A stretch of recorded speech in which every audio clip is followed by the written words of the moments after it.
1절부터 6절 말씀까지 제가 봉독을 해드리도록 하겠습니다. 잠언서 3장 1절부터 6절 말씀까지가 되겠습니다. 내 아들아, 나의 법을 잃어버리지 말고 내 마음으로 나의 명령을 지키라. 그리하면 그것이 내가 장수하여 많은 해를 누리게 하며 평강을 더하게 하리라. 인자와 진리가 내게서 떠나지 말게 하고 그것을 내 목에 매며 내 마음판에 새기라.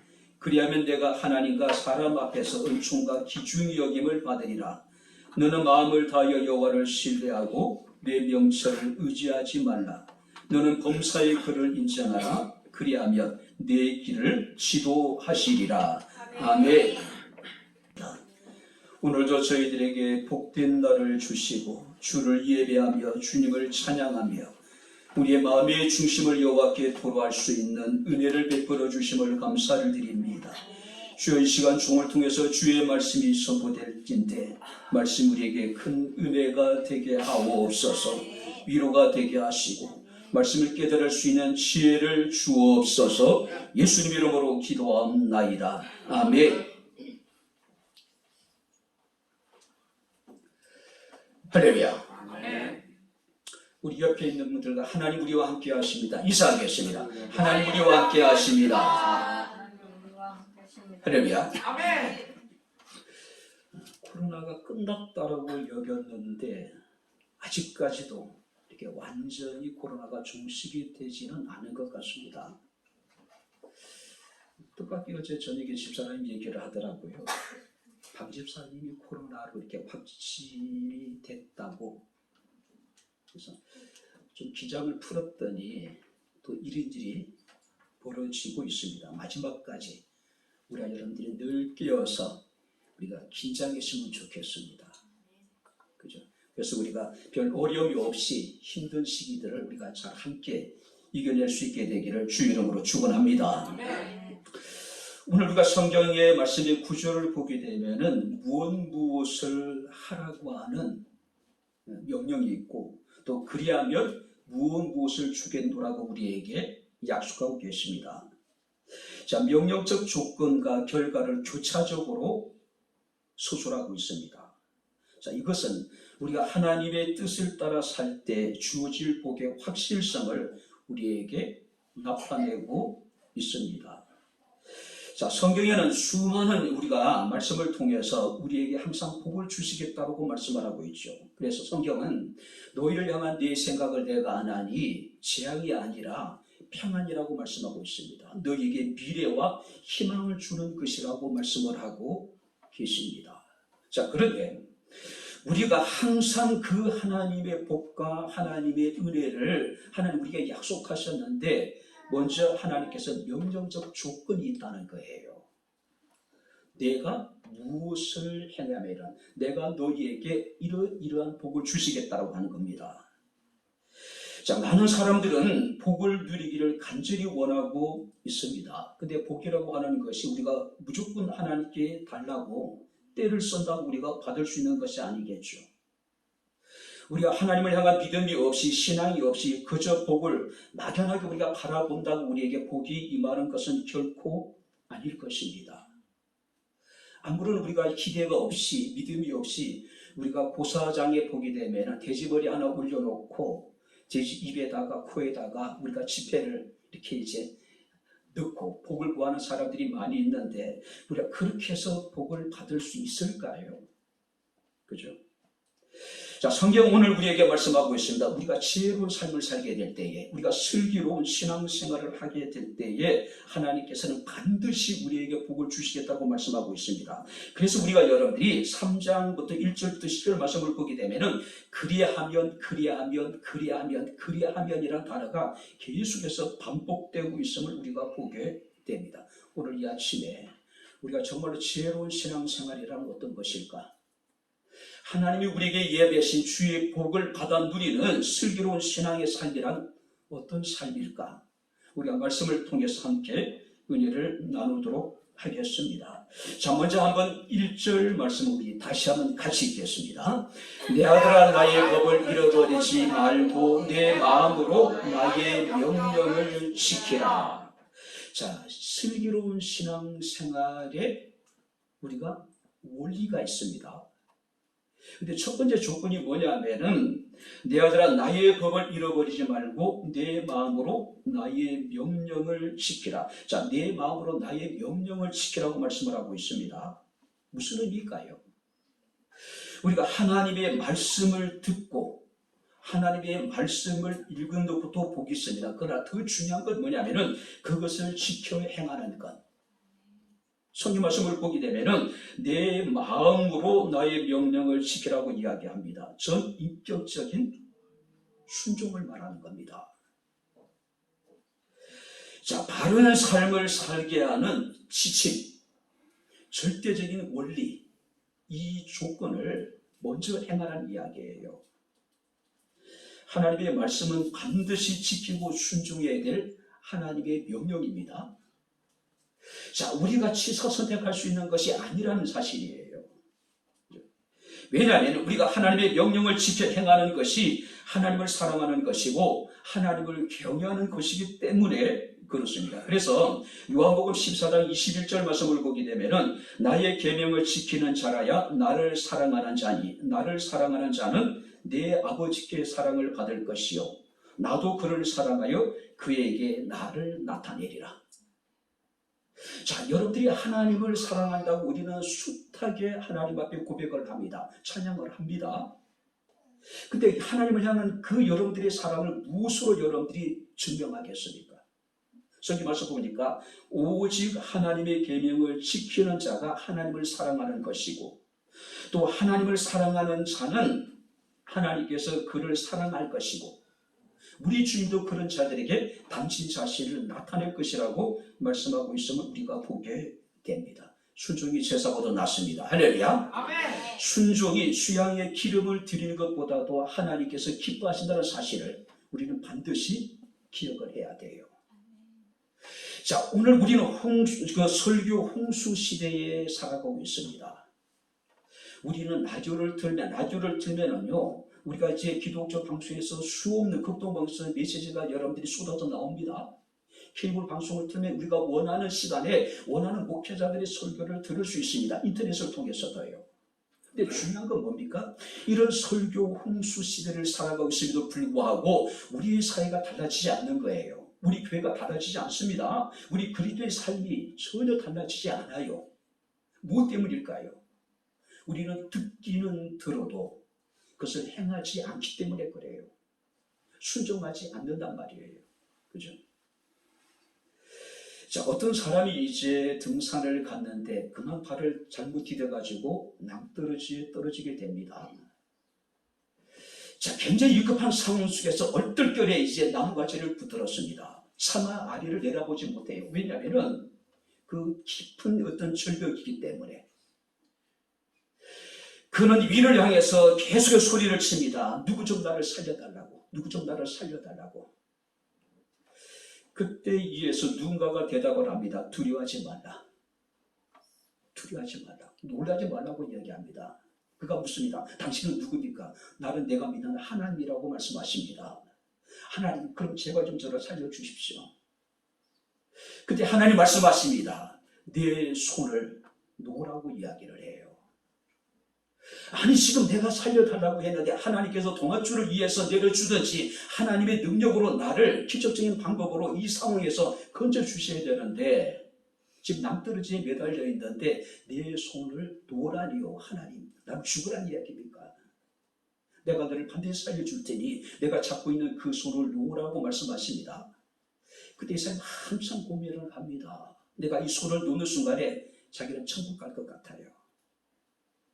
그래서 그는 다시 소리를 칩니다. 거기 다른 사람 누구 없어요. 이것이 오늘 우리의 믿음에 얼마나 우리의 믿음이 기만적인가를 보여주고 있는 겁니다. 자, 우리는 하나님을 믿는다고 이야기를 합니다. 근데 정작 우리의 삶의 어떤 결정적인 상황에서는 우리가 하나님을 온전히 신뢰하지 않습니다. 하나님을 믿지 않는 겁니다. 세상에 또 다른 누군가를 찾고 있는 거예요. 자, 우리가 하나님의 말씀을 지킨다는 것은 하나님의 말씀에 순종한다는 겁니다. 내 생각, 내 상식, 내 경험을 다 내려놓고 오직 하나님의 말씀에 우리가 순종하는 것. 이것이 믿음입니다. 자, 때로는 하나님이 우리에게 이해할 수 없는 상황 속에서 우리에게 순종을 요구할 수 있습니다. 도저히 우리가 납득할 수 없는 상황 속에서 하나님께서 우리에게 순종을 요구하실 수가 있어요. 이해할 수 없더라도, 우리가 납득할 수 없더라도 순종해야 되는 것이 우리의 책임입니다. 할렐루야. 그런 상황 속에서도 우리가 순종해야 된다는 거예요. 자, 왜냐하면 우리가 이사야 55장 8절 말씀을 보게 되면은 이는 내 생각이 너희 생각과 다르며 내 길이 너희 길과 다름이라. 이는 하늘이 땅보다 높은 같이 내 길이 너희 생각보다 높으며 내 생각이 너희 생각보다 높다라고 말씀을 하고 있어요. 우리의 생각, 하나님의 생각이 다르다는 거죠. 자, 우리가 생각하고 있는 길과 하나님이 우리에게 원하는 길이 다를 수 있다는 이야기예요. 우리가 다름을 확인하게 되었을 때 자신의 생각을 포기하고 자신의 길을 내려놓고 오직 하나님께 순종하는 것, 이것이 참된 믿음이 아닐까요? 그래서 우리가 여러분이 예레미야 29장 11절 말씀을 보게 되면은 너희를 향한 나의 생각을 내가 아나니 너희를 향한 나의 생각은 재앙이 아니라 평안이요 너희에게 미래와 희망을 주는 것이다. 하나님이 우리에게 허락하실 미래와 하나님이 우리에게 주실 희망을 생각하면서 우리가 말씀 가운데 순종하는 겁니다. 밤새 그물을 내려 고기를 잡았지만 한 마리의 고기도 잡지 못했던 베드로에게 주께서 찾아오셨습니다. 그물을 깊은 곳에 가서 내리라고 얘기를 해요. 자, 계속된 실패 속에서 베드로는 굉장히 낙심한 상태였을 겁니다. 굉장히 몸이 피곤한 상태예요. 빨리 그물을 정리하고 집에 가서 아마 쉬고 싶은 생각이 얼마나 많았을까요? 자, 그런데 주님께서 그를 찾아오셔가지고 그물을 깊은 곳에 내리라 말씀하십니다. 그때 베드로가 뭐라고 이야기합니까? 내가 밤새 수고하여 얻은 것이 없지만은 말씀에 의지하여 내가 그물을 내리리라. 자신의 생각과 자신의 경험, 이 갈릴리 바다에서 잔배가 굵은 이 베드로입니다. 누구보다도 물의 흐름이라든지 어떤 고기의 흐름을 잘 알고 있는 인물이에요. 자, 베드로가 실패했다는 것은 누구도 이런 상황 속에서 성공할 수 없다는 것을 의미합니다. 자, 그래도 불구하고 그는 오직 말씀에 의지하여 그물을 내리게 되는 모습을 우리가 보게 합니다. 베드로가 이해할 수 있는 상황이 아니죠. 베드로에게 납득할 만한 상황이 아닙니다. 그럼에도 불구하고 순종했다는 사실이에요. 하나님이 아브라함에게 그 사랑 독자 이삭을 내가 내게 지시하시는 산 모리아 산에 가서 번제로 바치라고 말씀을 합니다. 여러분들, 아브라함이 하나님의 명령을 이해할 수 있었을까요? 과연 이 아브라함의 입장에서 이 하나님의 요구를 납득할 수 있는 요구라고 생각했을까요? 이해할 수 없습니다. 납득할 수 없는 명령이에요. 자, 그럼에도 불구하고 아브라함이 아침에 일찍이 일어나서 사흘 길을 행하여 모리아산에 도착을 합니다. 그리고 제단을 쌓고 나무를 벌려놓고 아들 이삭을 결박을 합니다. 그리고 그 아들을 칼로 죽이려고 해요. 자, 여기서 하나님께서 아브라함에게 요구하신 것은 번제입니다. 여러분들이 번제는 온전한 헌신을 상징하는 제사입니다. 희생의 제물을 칼로 죽이고 각을 떠서 불을 태워서 하나님 앞에 드리는 제사예요. 자, 100세 때 낳은 사랑하는 아들입니다. 하나님이 그가 아브라함에게 어떤 존재인지 알고 계셨단 말이에요. 내 사랑하는 독자 이삭이라고 말씀하시잖아요. 도저히 이해할 수 없는 하나님의 명령이었지만 납득할 수 없는 하나님의 명령이었음에도 불구하고 아브라함이 하나님의 명령에 순종하게 되었을 때 어떤 일이 벌어지게 됩니까? 하나님께서 아브라함의 믿음을 인정하신 겁니다. 됐다라고 말씀하시는 거예요. 이제야 내가 나를 사랑하는 줄 알았다라고 여러분들이 말씀하고 계시면 우리가 보게 됩니다. 때로 이해할 수 없는 하나님의 명령, 우리의 이성으로는 납득할 수 없는 그런 하나님의 명령이 있을지라도 순종이 제사보다 낫고 하나님께서 우리에게 요구하시는 것은 바로 절대적인 순종이라는 사실을 우리가 기억을 해야 될 겁니다. 자, 이런 순종하는 자에게 주어지는 유익이 뭡니까? 2절 말씀을 보시기 바랍니다. 그리하면 그것이 내가 장수하여 많은 해를 누리게 하며 평강을 더하게 하리라. 자, 그리하면은 내가 많은 해를 누리게 될 것이다. 내가 장수하게 될 것이다. 그리고 평강을 하나님이 더하게 하실 것이다. 자, 단순히 오래 사는 것을 우리가 복이라고 얘기할 수 있을까요? 정말 우리가 행복한 우리가 삶이 되기 위해서는, 우리가 정말 우리가 잘 살았다라고 우리 해가 길고 우리가 장수하기 위해서는 절대적으로 필요한 전제가 있습니다. 뭐냐면은 우리가 평강이에요. 마음의 평안이 없이 90을 살고 100을 산다 하더라도 그 삶을 우리가 정말 행복했다라고 이야기할 수 있을까요? 아마 그런 삶을 바라보면서 누가 그런 삶을 여러분들이 나도 저렇게 살아봤으면 좋겠다라고 누가 그런 삶을 동경하는 사람이 있을까요? 아니죠. 그죠? 하나님께서 우리의 해를 많게 하실 뿐만 아니라 우리를 장수하게 하실 뿐만 아니라 하나님 우리에게 평강을 더해 주겠답니다. 평강을 더해 주겠대요. 그죠? 자, 여기서 평강이라고 하는 것은요, 모든 위험과 장애로부터 완전히 자유로운 상태. 완전히 자유로운 상태. 자, 그래서 시편 119편 165절 말씀을 보게 되면은 주의 법을 사랑하는 자에게는 큰 평안이 있으리니 그들에게는 한번 따라해 보시면 장애물이 없으리로다. 할렐루야. 아멘. 단지 오래 사는 것뿐만 아니라 하나님이 그들의 삶의 장애물을 제하여 주셔서 그들에게 큰 평강을 더하여 주시겠다는 이야기예요. 오직 주의 말씀 가운데 순종할 수 있는 저와 여러분들의 삶이 될 수 있기를 주의 이름으로 축원합니다. 그래서 우리의 날이 길어질 뿐만 아니라 우리가 하나님의 평강 가운데 우리가 정말로 아름다운 우리의 삶이 되어줄 수 있기를 주의 이름으로 축원합니다. 두 번째 말씀을 보시기 바랍니다. 자, 3절 말씀을 같이 읽겠습니다. 인자와 진리가 내게서 떠나게 말고 그것을 내 목에 매며 내 마음판에 새기라. 자, 인자와 진리가 내게서 떠나지 말게 하고 그것을 내 목에 매며 내 마음판에 새기라. 무슨 얘기일까요? 인자와 진리를 행하라는 이야기예요. 행하라는 이야기입니다. 자, 여기서 말하는 인자라고 하는 것은 헤세드입니다. 자, 우리를 향한 하나님의 사랑을 우리가 인자라고 표현합니다. 헤세드라고 표현을 해요. 이 사랑은 아무런 조건이 없는 사랑입니다. 이 사랑은 온전한 하나님의 사랑입니다. 그리고 언약적인 사랑입니다. 긍휼히 여기는 사랑이래요. 하나님이 우리에게 인자를 베풀어 주셨으니 너희도 다른 사람에게 인자를 베풀란 이야기입니다. 자, 그리고 여기서 진리라고 하는 것은요, 진실함, 충성됨, 굳건함, 정성스러움을 말합니다. 우리가 자신이 말한 바를 끝까지 확실하게 행하는 것, 이것이 진리, 이걸 우리가 성실성이라고 이야기를 합니다. 하나님이 우리에게 당신의 인자를 나타내시고 하나님이 우리에게 당신의 진리를 행하셨습니다. 마찬가지로 우리도 인자와 진리가 내게 떠나지 말게 하고 그것을 내 목에 매며 내 마음판에 새겨서 그것을 행하라는 이야기죠. 실천하라는 이야기예요.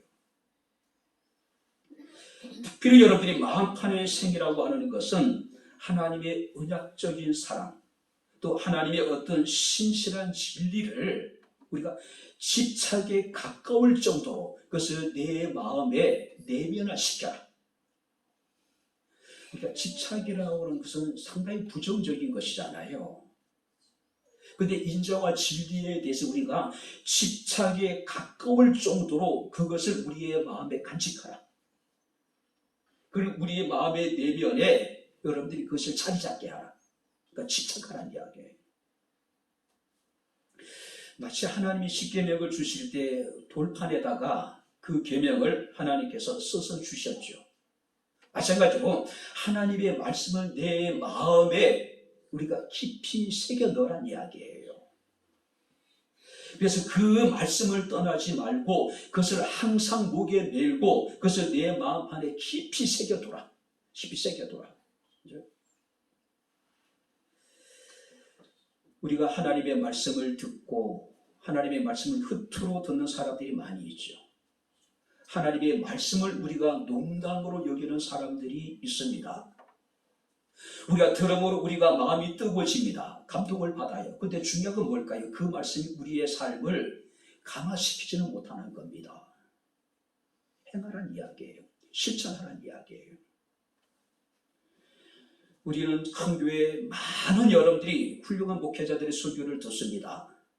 그리고 그들은 스스로 자부심을 느껴요. 좋은 설교를 듣는 만큼 내 신앙이 그만큼 성숙된 것처럼, 내가 믿음의 큰 사람이 된 것처럼. 근데 아무리 은혜스러운 좋은 설교를 듣는다 하더라도 우리가 그것을 행하지 않으면 그것이 우리에게 무슨 유익이 되겠냐는 이야기예요. 단 한마디의 말씀을 듣더라도 그 말씀 우리가 우리의 마음 안에 새기고 우리가 그 말씀 우리가 실천한다면은 하나님께서는 이런 자들을 하나님께서는 복을 주시겠다는 이야기예요. 특별히 인자와 진리를 우리가 지켜 행하게 될 때에 우리가 4절 말씀을 보시기 바랍니다. 그리하면 내가 하나님과 사람 앞에서 은총과 기중히 여김을 받을 것이다. 자, 하나님 앞에서 은총을 입고 사람들 앞에서 기중히 여김을 받게 될 것이다. 자, 은총이라고 하는 것은 그야말로 은혜죠. 받을 자격이 없는 사람들에게 베풀어지는 호의입니다. 사랑입니다. 자, 우리가 비록 우리가 나타내는 그 사랑이 작은 것이라 하더라도 우리가 온전하지 않지만 그래도 불구하고 우리가 인자와 진리를 우리 마음판에 새기고 그것을 떠나지 아니하며 그것을 목에 메고 우리가 실천하게 될 때에 하나님께서 그런 자에게 은혜를 베풀고 그런 자를 하나님께서는 은총을 베풀어 주시겠다는 이야기예요. 또 사람들에게 귀중히 여김을 받게 될 거라고 이야기를 합니다. 자, 여기서 귀중하다는 이야기는 가치 있다는 이야기겠죠. 굉장히 중요하다는 이야기예요. 자, 사람들이 보기에는 우리가 어떨지 모르지만은 하나님께서는 당신의 말씀을 듣고 행하고 참된 진리를 지켜나가는 사람들을 하나님께서는 귀중히 여겨주시겠다. 정말 가치 있는 중요한 사람으로 만들어 주시겠다는 이야기예요. 우리가 창세기 1장 말씀을 보게 되면 하나님이 천지를 창조하실 때마다 반복되는 이야기겠죠. 하나님 보시기에 좋았더라. 하나님 보시기에 좋았더라. 그리고 마지막 날 성경 말씀 보니까 하나님 보시기에 심히 좋았더라. 자, 여기서 귀중히 여김을 받는다는 이야기는 하나님 보시기에 심히 좋은 자로 하나님께서 그들을 세워주시겠다는 이야기예요. 하나님 보시기에 하나님 이스라엘 백성들에게 그렇게 말씀하시죠. 이스라엘 백성들이 비록 성한 곳이 없을 정도로 허물투성이었습니다. 자, 그럼에도 불구하고 하나님 그들에게 말씀하시기를 내가 내 눈에 보기에는 보배롭고 존귀하고 사랑스럽다고 말씀하고 있어요. 남들이 보기에는 우리가 어떨지 모르지만은 하나님의 눈에 비춰진 우리의 모습은 너무나도 보배롭고 존귀하고 사랑스러운 존재. 할렐루야. 하나님의 인자와 진리를 마음판에 새기고 우리가 주의 말씀을 쫓아 순종하게 될 때에 우리는 하나님 앞에 그런 보배로운 존재가 되고 존귀한 존재가 되고 사랑스러운 존재가 되겠다는 이야기죠. 테레사 수녀가 1950년도 인도 캘커타에서 사랑의 성교회를 설립하게 됩니다. 45년 동안 그는 사역을 통해서 빈민과 병자, 고아와 나병과 결핵 환자들, 에이즈 환자들을 위한 요양원이라든지 무료 급식소, 상담소, 고아원, 학교 등을 세우게 되죠. 현대사에 있어서 가장 위대한 인물로 그가 사람들에게 기억되지 않을까요? 그죠?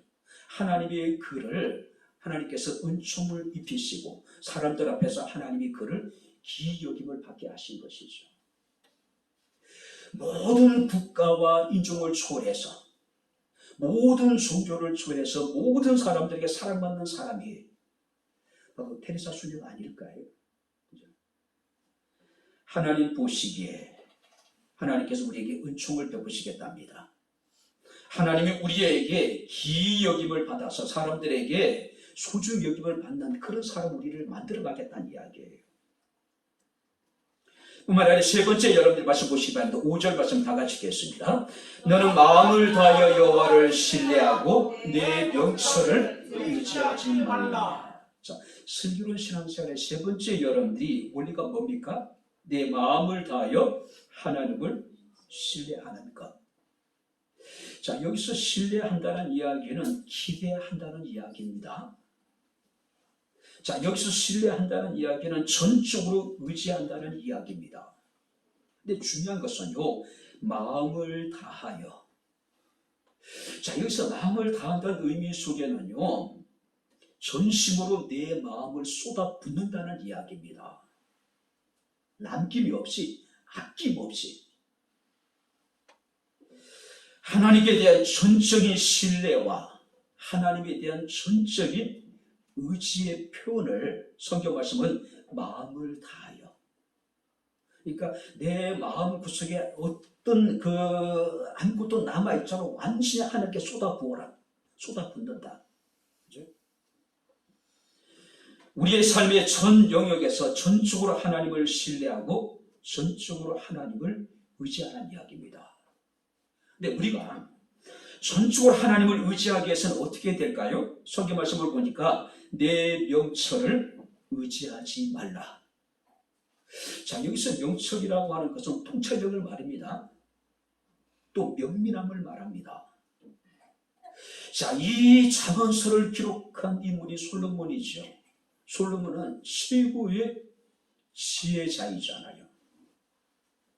자, 그런데 그가 자신의 여러분들이 자손들에게, 자신의 백성들에게, 또 오늘 살아간 우리들에게 이르기를 자기의 명철을 의지하지 말라고 이야기를 합니다. 자, 우리가 지혜라고 하는 것은, 명철이라고 하는 것은 이 땅에 살아가는 동안에 가장 중요한 덕목 가운데 하나입니다. 자, 우리가 지혜로운 여러분들이 삶이라고 하는 것은, 명철한 삶이라고 하는 것은 그야말로 슬기로운 신앙생활의 가장 중요한 덕목이에요. 자, 그리고도 불구하고 솔로몬은 자기의 명철을 의지하지 말랍니다. 왜 그랬을까요? 자, 여기서 말하는 명철은 다른 성경에서 나오는 명철과는 다른 명철입니다. 자, 여호와를 경외하는 것이 지혜의 근본이라고 이야기를 하잖아요. 여호와를 경외하는 것이 명철한 삶입니다. 자, 근데 여기서 말하는 명철이라고 하는 것은 여호와를 경외함이 없는 어떤 인간 스스로에게서 나오는 어떤 지혜를 말하는 겁니다.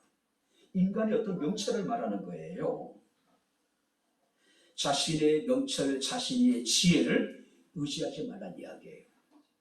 하나님의 지혜를 말하는 것이 아니라 하나님께서 우리에게 주시는 명철함, 통찰력이라든지 면밀함을 말하는 것이 아니라 자기에게서 나오는 인간적인 지혜와 명철을 의지하지 말라는 이야기예요. 이 말씀은 6절 상반절에 나오는 너는 범사의 여호와를 인정하라는 말과 같은 맥락이라고 이야기할 수 있습니다. 자, 범사의 그를 인정하라는 이야기는요, 시극히 하찮고 시극히 평범하다고 생각되는 모든 일에 있어서 또 크고 놀라운 일에 이르기까지 너희는 하나님이 옳다고 인정하라. 그런 의미예요. 자, 지극히 하찮은 작은 일, 그리고 지극히 평범하다고 생각되어지는 우리의 일상의 삶, 그리고 크고 놀라운 일에 이르기까지 너희는 모든 일에 하나님이 옳다는 것을 인정하라. 이것이 여호와를 인정하는 삶입니다. 그죠? 하나님은 늘 우리에게 선하신 분이고 하나님은 늘 우리에게 어떤 상황 속에서도 인자하신 분이십니다. 할렐루야. 뿐만 아니라 그분은 늘 우리에게 완전하신 분이고 그분은 우리에게 늘 옳으신 분이에요. 하나님의 옳음을 인정하는 것, 이것이 하나님을 인정하는 삶이에요. 하나님을 인정하지 못하다 보니까, 하나님의 옳음을 온전히 우리가 인정하지 못하다 보니까 하나님에 대해서 원망하고 불평하게 되는 겁니다. 현재는 우리의 삶이 녹록지 않고 현재 우리의 삶을 바라보면 낙심할 수밖에 없지만은 하나님은 늘 우리에게 선하신 분이고 인자하신 분입니다. 하나님 옳으신 분이에요. 우리가 겪은 어떤 고난도 역경도 환난조차도 궁극적으로 우리에게 유익이 되게 하신 하나님. 할렐루야. 그렇기 때문에 우리는 하나님을 인정할 수밖에 없는 거죠. 하나님이 옳습니다. 지금 내가 도저히 이해할 수 없는 상황 속에서도, 도저히 지금 답답할 수 없는 이런 우리가 상황 속에서도 우리는 하나님을 인정해야 됩니다. 하나님이 옳다는 것을 인정하는 겁니다. 그죠? 왜 하나님이 내게 이런 아픔을 주셨는지, 이런 고통을 주셨는지, 왜 나를 실패하게 만드셨는지, 왜 나를 지와 같은 상황에 처하게 하셨는지 때로 이해할 수 없더라도 우리의 고백은 뭡니까? 하나님이 옳습니다. 할렐루야. 하나님이 옳음을 인정하는 겁니다. 자, 그래서 우리가 예레미야 17장 말씀을 보게 되면은 무릇 사람을 믿으며 육신으로 그의 힘을 삼고 마음이 여호와께 떠난 그 사람은 저주를 받을 것이다. 다시 한번 들어보세요. 사람을 믿으며 육신으로 그 힘을 삼고 마음이 여호와께서 떠난 사람은 저주를 받을 것이다. 저게 뭐라고 얘기냐면은 그는 좋은 일이 오는 것을 보지 못할 것이고, 할렐루야. 하나님을 인정하지 않고 하나님을 신뢰하지 않고 자신을 믿으며 자신의 힘을 의지하는 사람들은 좋은 일이 오는 것을 보지 못할 것이라는 거죠. 자, 반면에 물은 여호와를 의지하며 여호와를 의뢰하는 그 사람은 복을 받을 것이라고 말씀하고 있습니다. 그는 물가에 심어진 나무가 그 뿌리를 강변에 뻗치고 더위가 올지라 두려워하지 아니하며 그 일이 청정하며 가무는 해도 걱정이 없고 결실이 끝이지 아니할 것이다.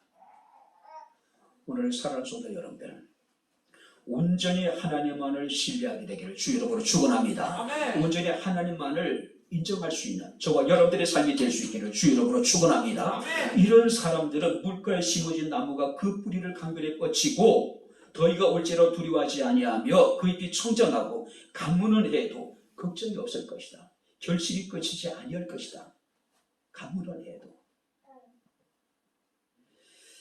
2023년도를 접어들면서 전 세계 경제가 굉장히 어려워진다고 이야기를 하죠. 지금도 어려운데 많은 사람들이 이야기합니다. 아직 시작도 하지 않았다고 이야기를 해요. 앞으로 얼마나 더 어려워질지 우리가 알 수 없습니다. 그러나 중요한 것은 온전히 우리가 하나님을 신뢰하고 매사에 하나님이 모든 일에 대해서 옳음을 인정하게 될 때에 그 나무가 심어진 나무가 물가에 심어진 나무가 뿌리를 강변에 뻗친처럼 더위가 올지라 두려워하지 아니하며 그 잎이 청정하며 가무는 해도 걱정이 없고 결실이 끝이지 아니할 것이다. 우리 인생에 더위가 올지라도 우리 인생에 가무는 해가 올지라도 우리는 걱정하지 않을 것이라는 이야기예요. 하나님이 지켜주실 것이라는 이야기예요. 우리가 출애굽기를 보게 되면은 하나님이 바로를 굴복시키는 과정을 보게 되면은 애굽에 10가지 재앙을 내리시죠. 그죠? 자, 그런데 이스라엘 백성들이 거하는 고센 땅에는 어떤 하나님의 재앙도 비치지 않음을 우리가 보게 됩니다. 온전히 하나님을 신뢰하고 하나님을 의지할 수 있는 저와 여러분들의 삶이 될 수 있기를 다시 한번 주 이름으로 축원합니다. 자, 그렇다면 우리가 6절 말씀 보니까 우리가 마음을 다하여 여호와를 의뢰하고 하나님을 인정하게 될 때에 우리에게 주어지는 은혜가 있습니다. 6절 하반절 말씀을 보시기 바랍니다. 그리하면 내 길을 지도하시리라. 내 길을 지도한다는 얘기는 우리 앞서 행하시면서 우리의 길을 곱게 하시고 우리의 길을 평평케 하실 것이다. 제가 자주 여러분들이 그런 비유를 들은 익히죠. 내 길을 지도한다는 이야기는 이제 그런 말을 배우기 시작한 어린 아이를 부모가 앞서서 마주 손을 잡는 상태, 그리고 아이의 걸음을 한 걸음 한 걸음 앞으로 인도하잖아요. 부모는 어떻습니까? 아이가 행하는 길에서 장애물이 있다는 것을 다 제거합니다. 위험의 요소를 다 이렇게 제거하잖아요. 그리고 아이를 앞에서 이끌잖아요. 자, 여호와께서 우리의 길을 지도한다는 이야기는 그런 의미입니다.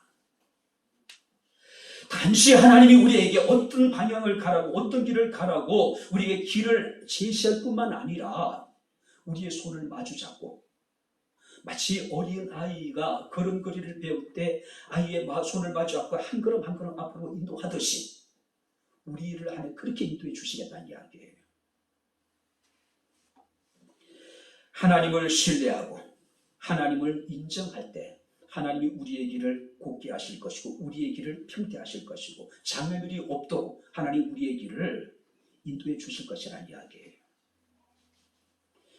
역대하 20장에 보게 되면은 유다왕 히스기야 시대에 여호사밧 시대에 모압과 암몬이 쳐들어옵니다. 자, 국가적인 절체절명의 위기를 맞이하게 됩니다. 문제는 뭐냐면은 그 위기 속에서 그 위기를 극복할 수 있는 능력이 유다 히스기야에게 그 여호사밧에게는 없었어요.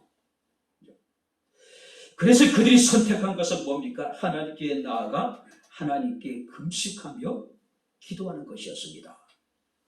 우리는 여호사밧의 기도를 너무나 잘 알고 있습니다. 우리를 치러 오는 이 큰 무리를 우리가 대적할 능력이 없고 어떻게 할 줄도 알지 못하고 한번 따라해보시기 바랍니다. 오직 주만 바라보나이다. 할렐루야. 아멘. 대적할 수 있는 능력도 없고 어떻게 할 줄도 알지 못하는 절체절명의 위기 앞에서 여호사밧은 오직 주만 바라봅니다. 그때 선지자를 통해서 하나님의 말씀이 그들에게 선포됩니다. 너희는 이 큰 무리로 말미암아 두려워하거나 놀라지 말라. 이 전쟁은 너에게 속한 것이 아니요 하나님께 속한 것이라고 말씀을 하고 있습니다. 그리고 말씀하시기를 너희는 대열을 이루고 여호와께서 너희를 어떻게 구원하시는지 구경하라고 말씀을 하고 있어요. 우왕좌왕하지 말래요. 질서정연하게 줄을 서서 하나님이 너희를 위해서 어떻게 일하시고 너희를 어떻게 싸우시고 너희를 어떻게 구원하시는지 구경하라고 이야기합니다. 그때 여호사밧이 자기 백성들에게 이렇게 외칩니다. 너희는 너희 하나님 여호와를 신뢰하라. 그리하면 견고히 서리라. 하나님이 보내신 선지자들을 신뢰하라. 그리하면 형통할 것이라고 이야기합니다. 그리고 여러분들이 유다 백성들이 이제 찬양대를 군대 앞에 앞세우고 이제 모압과 암몬과의 전쟁을 벌이기 위해서 출정을 합니다. 그때 그들이 소리 높여서 찬양합니다. 여호와께 감사하세 그의 인자하심이 영원함이라고.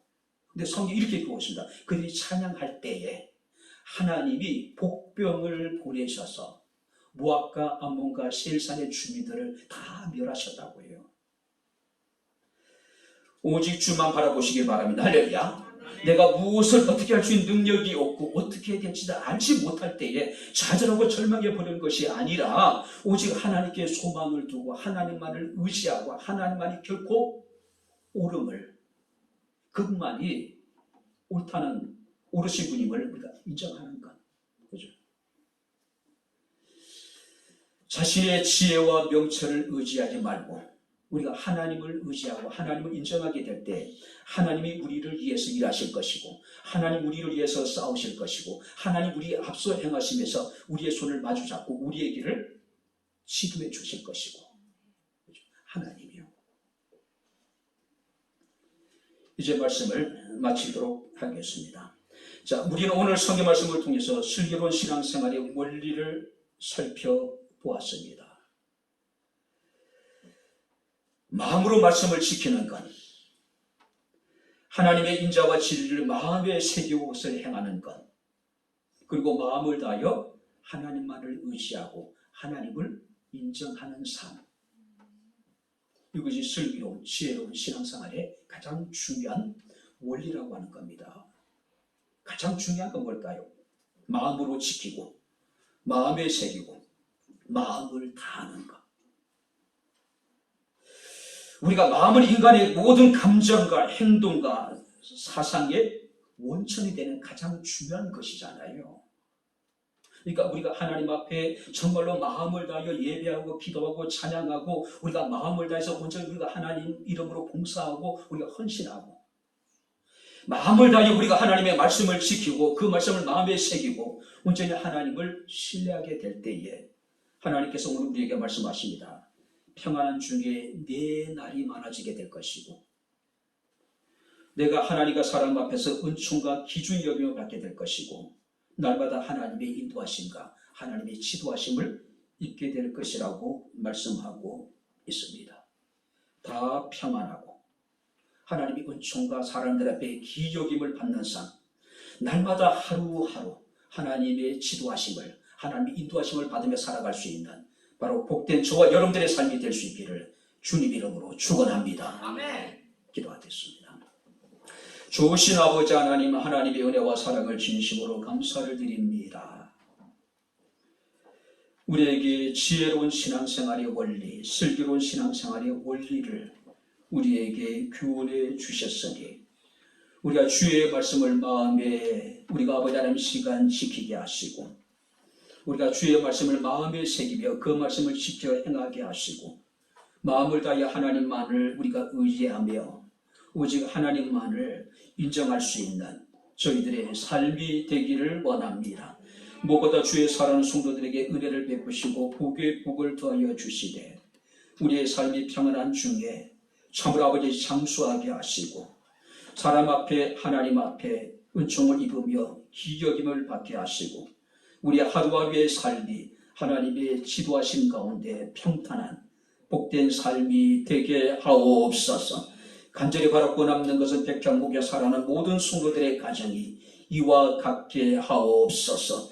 그리스도의 평강이 충만하며 하나님의 은총이 충만하며 하나님의 인도하심이 날마다 함께하는 복된 가정들이 되게 하옵소서. 예수님 이름으로 기도합나이다. 아멘. 강고를 정정하도록 하겠습니다. 이제는 우리 주 예수 그리스도의 은혜와 하나님의 크신 사랑과 성령님의 교통 교제의 충만 역사 인도하시니 살아계신 하나님을 영과 진리로 예배한 주의 사랑하는 모든 성도들 머리머리 위에 저들의 가정과 직장과 사업장과 이 교회와 이 나라 이 민족 위에 지금부터 영원토록 함께 있을지어다. 아멘.